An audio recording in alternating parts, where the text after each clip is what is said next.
is the Pulsar 160. Now we are going to fix the Duke handlebar for this 160. As you can see, we can fix this KTM bracket directly in 200 bikes in these two holes. But for 160 you cannot do that because the width is small.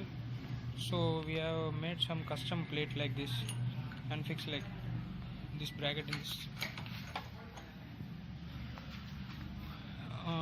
These are some pipes we got from the spare part shop, which comes for shock absorber for Apache sort of something.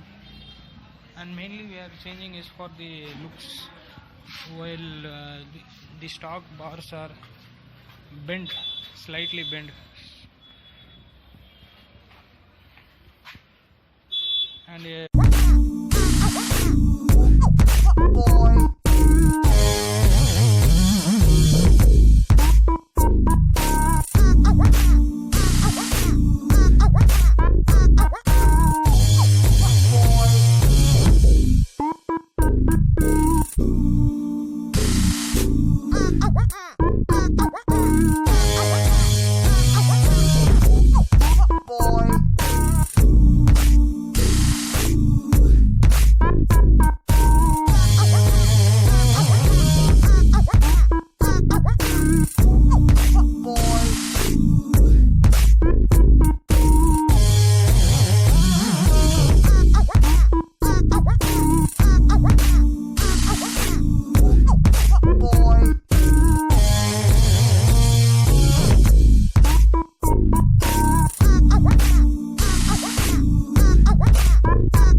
என்னன்னா oscillator ஒரு சின்னதாக இருக்குது, left திருப்பினா ஓவராக இதுவாகுது.